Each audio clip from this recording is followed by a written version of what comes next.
ఓం మహాగణాధిపతయే నమః. ఓం గురుభ్యో నమః. ఓం శ్రీమాత్రే నమః. పరమేశ్వర స్వరూపమైనటువంటి జ్యోతిష, వాస్తు మరియు ఇతర అనేకమైనటువంటి శాస్త్రములను మనకు అందించినటువంటి మహర్షులకి నమస్కారం. హయగ్రీవ హయగ్రీవ హయగ్రీవేతియో వదేత్తస్య నిస్సరతే వాణీ జనుకన్యా ప్రవాహవత్. అరుణాం కరుణాతరంగితాక్షీం ధృతపాశాంకుశపుష్పబాణచాపాం అనిమాదిభిరావృతాం మయూకైః అహమిత్యేవ విభావయే భవానీం. శ్రీమాత్రే నమః. ప్రేక్షకులకి ఆ లలితాంబిక అమ్మవారి యొక్క అనుగ్రహం పరిపూర్ణంగా కలగాలని మనస్ఫూర్తి కోరుకుంటూ మనం డిసెంబర్ మాసంలో అసలు గ్రహస్థితి ఏ విధంగా ఉంది అని చెప్పి చూసుకున్నట్లయితే ఈ మాసంలో 3 గ్రహాలు వక్రించి ఉంటాయి. అందులో ప్రధానంగా గురువు వృషభ రాశిలో వక్రించి ఉంటున్నాడు, కుజుడు కర్కాటక రాశిలో వక్రించి ఉంటున్నాడు. అదేవిధంగా శని కనుక చూసుకున్నట్లయితే వక్ర త్యాగం అయిపోయింది ఆల్రెడీ శనిది. ఇక బుధగ్రహం పర్టికులర్గా మనకి ఈ యొక్క వృశ్చిక రాశిలో ఉండి 16వ తేదీ వరకు వక్రగతిలో ఉంటాడు రవితో కలిసి. అయితే ఈ రవితో కలిసినటువంటి బుధుడు వక్రత్యాగం 16వ తేదీ అవుతూ అదే 16వ తేదీ ధనస్సులోకి రవి మారుతున్నాడు. అదేవిధంగా శుక్రుడు గమనించుకున్నట్లయితే 3వ తేదీ నుంచి ధనస్సు రాశిలో ఉన్నటువంటి శుక్రుడు మకర రాశిలోకి ఎంటర్ అవ్వడం జరుగుతుంది. ఆయన 29వ తేదీ వరకు మకరంలో ఉండి కుంభంలోకి 29వ తేదీకి వెళ్తూ శనిని కలుస్తాడు. అదేవిధంగా మీనంలో రాహువు, కన్యారాశిలో కేతు ఈ యొక్క సంచారం జరుగుతుంది. ఇక ఈ యొక్క గ్రహస్థితిని అనుసరించి ద్వాదశ లగ్నాల వారికి మరియు ద్వాదశ రాశుల వారికి లగ్నం తెలిసిన వారు లగ్నం నుంచి చూసుకోవచ్చు, లేదా లగ్నం తెలియని వారు రాశి నుంచి చూసుకోవచ్చు. ఎటువంటి ఫలితాలు జరగనున్నాయి, ఏ విషయాల పట్ల మీరు జాగ్రత్తగా ఉండాలి అనేటువంటి విషయాలు చెప్తుంది నేనైనప్పటికీ కూడా చెప్పిస్తుంది సాక్షాత్ లలిత అమ్మవారిగా భావిస్తూ ఒక్కొక్క లగ్నము రాశి గురించి తెలుసుకుందాం.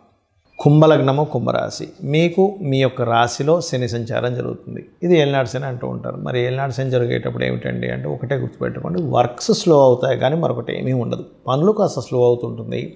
1కి 4 సార్లు తిరగాలి. దానివల్ల మనకు అనుభవం పెరుగుతూ ఉంటుంది. నెక్స్ట్ టైం ఆ అనుభవం మీకు వేరే వేరే విషయాల్లో చక్కగా కలిసి వస్తుంది. ఇక ధనస్థానంలో రాహు ఉన్నందుకు, ముఖ్యంగా 12వ స్థానంలో కూడా శుక్రుడు వస్తున్నందుకు కాస్త ఈ 2వ స్థానంలోకి ఎప్పుడైతే స్థానంలో రాహు ఉన్నందుకు విదేశీ మూలంగాను, ఆన్లైన్ మూలంగాను ధనయోగాలు చూపిస్తున్నాయి.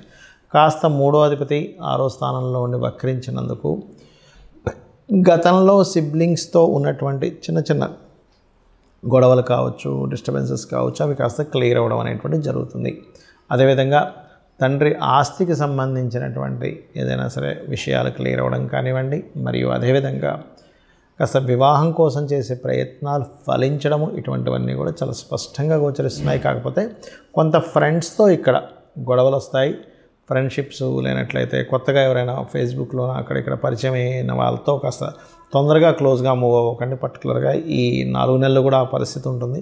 కాబట్టి ఈ యొక్క విషయాలు కాస్త జాగ్రత్తగా ఉండండి. ఎందుకంటే కొత్త ఫ్రెండ్షిప్స్ వల్ల, ఫ్రెండ్స్ వల్ల ఇక్కడ మీకు గొడవలు స్టార్ట్ అవుతాయి. చాలా ముఖ్యంగా గుర్తుపెట్టుకోండి. అదేవిధంగా మీరు 7, 8 తేదీలు మీ యొక్క రాశిలో ఉండేటువంటి గ్రహస్థితుల్లో కొంత ప్రయాణ సూచనలు మరియు అవమానాలు పొందడం అనేటువంటిది 7, 8 తేదీలు చూపిస్తుంది. 9, 10 తేదీలు మనీ మ్యాటర్స్ ఎవరికైనా ధనం ఇచ్చేటప్పుడు, ట్రాన్స్ఫర్ చేసేటప్పుడు చాలా జాగ్రత్తగా ఉండండి.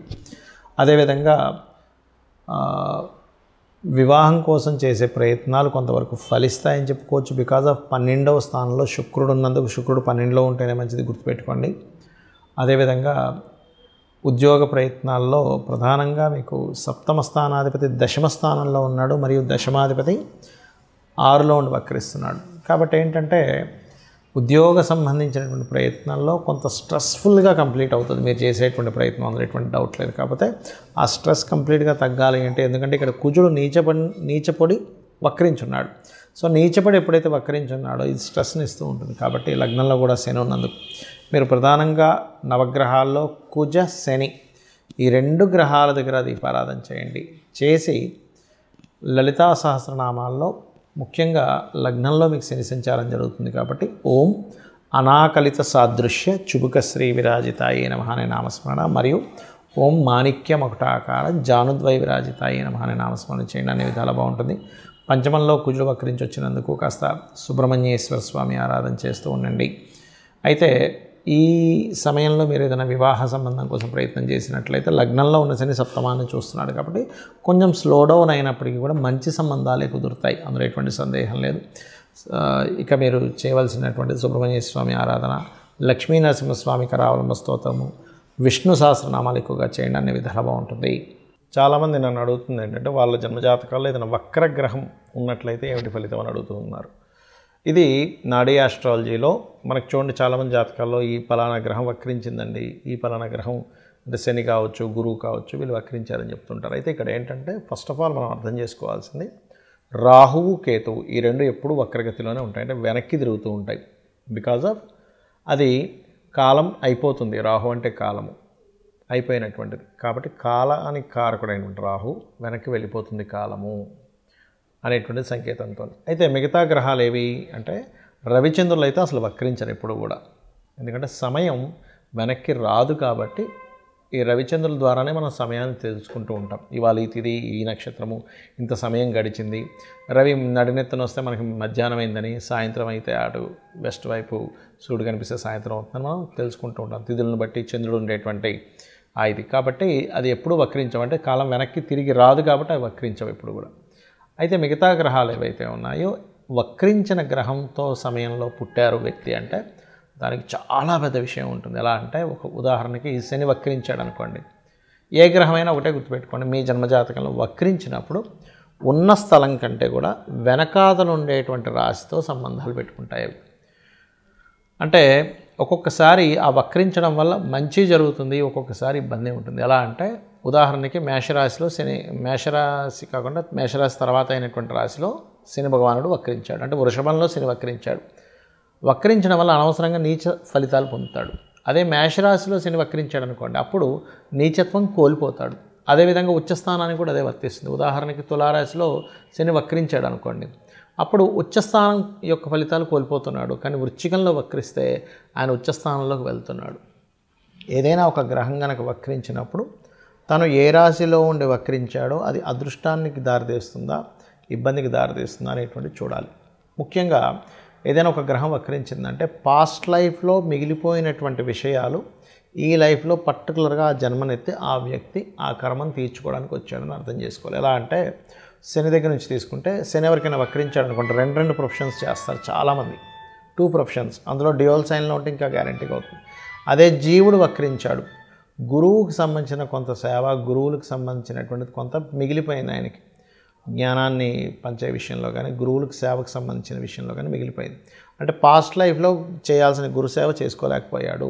శని వక్రించాడు అనుకోండి, పాస్ట్ లైఫ్లో చేయాల్సిన వర్క్ ఇప్పుడు చూడండి, ఇవాళ రేపు మనం చూస్తూ ఉంటాం, ఎవరైనా సరే జాబ్ సంబంధించిన విషయంలో జాబ్కి వెళ్తారు కానీ అక్కడ సరిగ్గా పనిచేయరు, నెల జీతం మాత్రం తీసుకుంటుంటారు. అది పెండింగ్ ఉండిపోయాడు ఆ వ్యక్తి పాస్ట్ లైఫ్లో. అందుకని ఈ జన్మలో ఎక్కడైతే జాబ్ జాయిన్ అవుతాడో అక్కడ రెండు పనులు చేయాల్సి రావడం ఇట్లాంటివన్నీ వస్తూ ఉంటాయి. But it's depend on a రాశిలో ఏముందనేటువంటిది. అయితే ఈ వక్రగతి ఉన్నప్పుడు మనం అమ్మో ఏమవుతుందని భయపడాల్సింది లేదు. అక్కడ అసలు అది ఏ యోగాన్ని ఇస్తుంది, ఒక్కోసారి అద్భుతమైన యోగాన్ని ఇస్తుంది, ఒక్కోసారి ఇబ్బందిని ఇస్తుంది. బట్ అది చూసుకోవాలి. అదేవిధంగా శుక్రుడు వక్రించాడు, ఎక్కడుండి వక్రించాడు, సప్తమంలో ఉండి వక్రిస్తే ఏమవుతుందంటే జీవిత భాగస్వామి, వివాహ సంబంధాలు ఇదిగో దగ్గర దాకా వచ్చి వెనక్కి వెళ్తూ ఉంటాయి. అది కంఫర్ట్స్ కావచ్చు, వాహనాలు కావచ్చు, వివాహ సంబంధించిన విషయాలు కావచ్చు, ధన సంబంధించిన విషయాలు కావచ్చు. 3లో ఉండి వక్రించాడు అనుకుంటే 2లోకి వస్తున్నాడు అంటే ఏమిటి, మీడియేటింగ్ ద్వారా డబ్బులు వస్తాయి. అది ఏ భావంలో ఉండి వక్రించాడో చూసుకోవాలి. ఒకవేళ బుధుడు వక్రగతిలో మనిషి జన్మించాడు అనుకోండి, మీరు ప్యూర్లీ మీ యొక్క నాలెడ్జ్ని షేర్ చేయడం కోసం పుట్టారు, గుర్తుపెట్టుకోండి. అలా షేర్ చేస్తేనే ఈ జన్మ మీకు కంప్లీట్ అవుతుంది. అలా ఒక్కొక్క గ్రహము వక్రించినప్పుడు ఒక్కొక్క ఇది ఉంటుంది. కుజుడు వక్రించాడు, కుజుడు అంటే దేనికి కారకుడు, భూములకు కారకుడు. అది వక్రించినప్పుడు ఒక మంచి ప్లానెట్తో వెళ్ళి కనెక్ట్ అయితే భూముల ద్వారా లాభాలు ఉంటాయి. వక్రించినప్పుడు ఆ 159 యాక్సెస్లో ఇంకొక పాపగ్రహంతో కనెక్ట్ అయితే రావాల్సిన భూమి కాస్త పోయి ఇబ్బంది పడతాడని అర్థం. సో దానికి ఏం చేయాలంటే వక్రించిన గ్రహాన్ని మనం చూసినప్పుడు అది వెళ్ళి ఏ గ్రహాలతో కంజంక్ట్ అవుతుంది, ఏ గ్రహాలతో చూడబడుతుందో తెలుసుకొని దానికి సంబంధించిన రెమెడీ చేసుకుంటే ఈ వక్రగతి ఒకవేళ ఇబ్బందికరంగా ఉంటే ఆ ఇబ్బందికరమైన పరిస్థితులు తగ్గుతాయి. బాగున్నట్లయితే మనం ఏం రెమెడీ చేసుకోకర్లేదు, అద్భుతంగా ఉంటుంది. ఆ రెమెడీస్ కూడా చిన్న చిన్నవి, గోవుకి తినిపించడము, గ్రహాలకు దీపారాధన చేయడము, లేనట్లయితే అమ్మవారి నామాల్లో ఏదైనా ఒక మంత్రం చేసుకోవడం చేస్తూ ఉండాలి. శని వక్రించాడు ఉదాహరణకి, శని వక్రగతి వల్ల ఇబ్బందులు వస్తున్నాయి అనుకోండి, ఎందుకంటే కర్మకారకుడు కాబట్టి వాళ్ళు చేయవలసిన మంత్రం ఏమిటంటే ఓం అనాకలిత సాదృశ్య చుబుక శ్రీ విరాజితాయ నమః. జూపిటర్ వక్రించి నీచ స్థానంలోకి వెళ్తున్నాడు. అలాంటప్పుడు జయ గురుదత్త, శ్రీ గురుదత్త అనే నామస్మరణ చేయండి.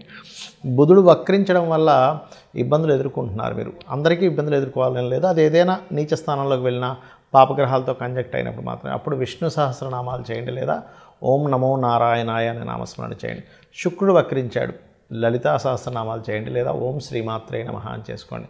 కుజుడు వక్రించాడు, ఇబ్బంది పడుతున్నారు మీరు, ఉదాహరణకి కుజ సంబంధంగా, అప్పుడు ఏంటంటే ఓం స్కందాయ నమః అనే నామస్మరణ చేయండి. ఎందుకంటే వక్రగతి మీరు మీ పాస్ట్ లైఫ్లో చేయాల్సినటువంటి కొన్ని పెండింగ్ కర్మాస్ క్లియర్ చేసుకోవడానికి జన్మెత్తారని అర్థము. కాబట్టి ఇలా చూసుకొని చేసుకోండి.